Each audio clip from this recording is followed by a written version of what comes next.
बंधुओं को नमस्कार। जो हमारा पिछला अध्याय था उसमें चमन ऋषि राजा रानी की बड़ी कठोर परीक्षा लेने लग रहे हैं। पालकी में राजा रानी जुड़े हुए हैं और चमन ऋषि हीरे पन्ने जवाहरात कणिमणि वो भूखे और ऐसा लोगों में बांट रहे हैं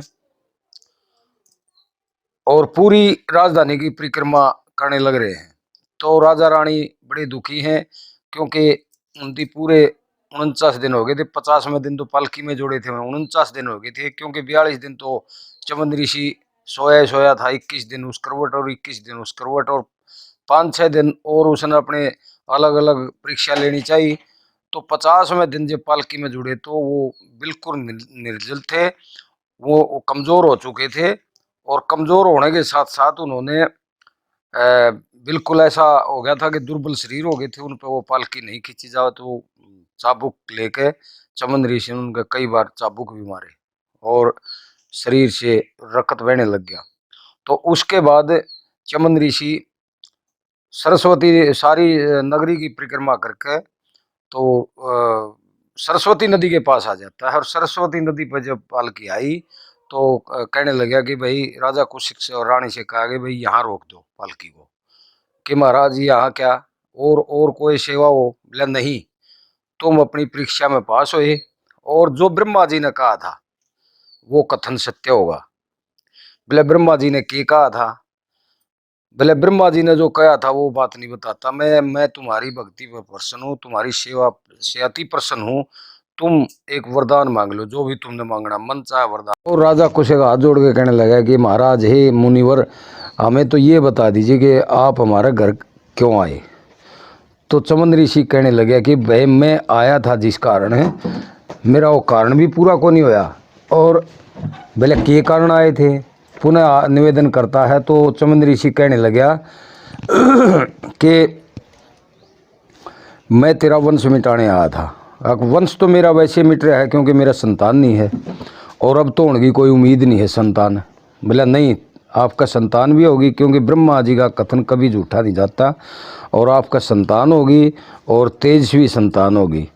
तो महाराज जी संतान कैसे होगी? हम तो वृद्ध अवस्था में जा रहे हैं। तो ऋषि चमन ने दोनों राजा रानी के सिर पर का हाथ जैसे फेरा शरीर पर गए तो वो दोनों एकदम जवान अवस्था में हो जाते हैं और जो घाव थे, जो चाबुक से घाव थे और थकान थी वो सब दूर हो जाती है। तो राजा कुशिक कहने लगा कि अब मुझे पूरा यकीन हो गया कि हमारा संतान भी होगी। उसके बाद तुरंत बड़ा खुश हुआ राजा कुशिक, तुरंत चमन ऋषि ने पुनः उससे कहा कि भाई और वरदान मांग ले। तो उससे पहले राजा कुशिक और चमन ऋषि की बात होती है। तो पहले कुशिक बोल रहे हैं और ऊपरातली के जवाब ही, पहले कुशिक बोलेगा फिर चमन ऋषि बोलेगा। हाथ जोड़ के बूझ रहे तारा क्यों कर आना हो गया, हाथ जोड़ के बूझ रहे तारा क्यों कर आना हो गया। ब्रह्मा जी की बात सुनी मन न्यू दुखठाना हो गया। ब्रह्मा जी ने के बात कही, खोल बता दो सारी। राजा कुशक कवे है भरी सभा बैठी देख दी देव ऋषि मुनि ब्रह्मचारी, कौनसी बात इसी हुई तने ले परीक्षा मारी। के भृगुकुल और राजा कुशक में होगी रिश्तेदारी, बेड़िया करें संजोग कहें यू कहन पुराना हो गया, और आया था जिस कारण मेरा निर्थक आना हो गया। है कि राजन, मैं तो जो काम आया था वो मेरा काम भी को नहीं होया, और मैं तो यह बात सुनी नहीं ब्रह्मा की सभा में भृगुकुल की और राजा कुशिक की रिश्तेदारी होंगी, सीधम सीधा अक्षत्री और ब्राह्मण रिश्तेदार होंगे। मेरे यह बात हजम को नहीं हुई। दूसरा भाई तेरा कुल में ऐसा पुत्र होगा और मेरा ऐसा पुत्र होगा आने वाले समय में त्रेता युग में कि मेरा ऐसा पुत्र होना है। तो अच्छा, तो उसके बाद फिर कहा कि कौन सा काज, जब उसने कहा नहीं कि भाई आया था मैं किस कारण मेरा निर्थकाना हो गया और ब्रह्मा जी की बात सुनी मनंदू दुख ठाना हो गया, तो उसने कहा कि कौन सा काज रहा तारा जो ना होया इतने दिन में, तेरे द्वारा आया था मैं जब था क्रोध अगन में, इतने दिन पाछे भी तुम ओरे सो उलझन में, और मैं तारा वंश मिटाना चाहूँ था, पर रहेगी मन की मन में। और मन के मते चालिए मत ना, चौड़े शर्माना होगा। और मन ने दिया डोब भूप मेरा, आज थारा उलाना हो गया। कि इस मन ने तो डूब दिया कि महाराज जी आप हमारा वंश मिटाना आए थे।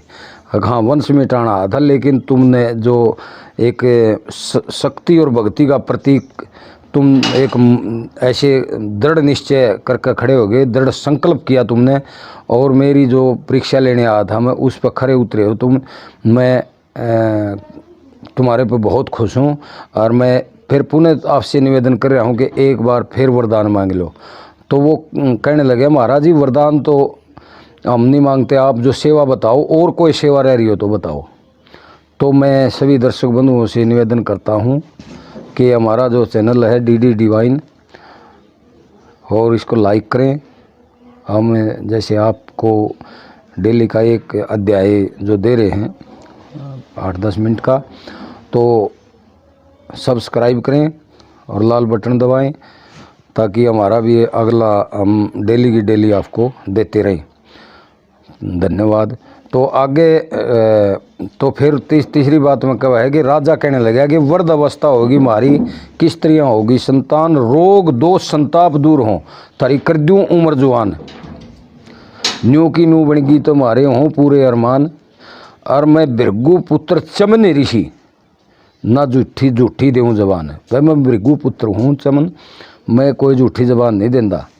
हम कर रहे से आस दास बन, कद बालक याना होगा। हम कर रहे से आस दास है, हमारे तो मन में लड्डू फूटने लगे, हमारे भी बालक याना होगा।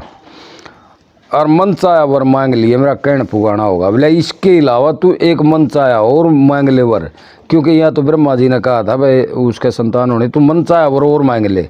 नु बोले देना ही चाहे है, बोले हाँ, बोले देख लिए, बोले ना तू जो कुछ मांगेगा वो दे दूंगा। तो वो कहने लगा राजा कुशक, मैंने, मेरे पिताजी ने भी राज कराया, मेरा दादा ने भी कराया, परदादा ने भी कराया, सूर्यवंशी राजा था ये राजा कुशिक। और मैं भी अब दोबारा फिर जवान हो गया, इसके बाद भी मैं राज करूंगा। मैंने काफ़ी राज कर लिया, वृद्धावस्था हो गई थी मेरी, राज करने लग रहा था, अब फिर राज करूंगा।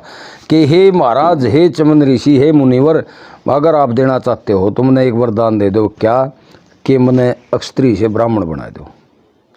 कि ये तो असंभव है, ये नहीं बन सकता। बोले फिर वैसे आप तो बड़ी बड़ी बातें कर रहे थे, वह जो कुछ मांगना वही दे दूंगा।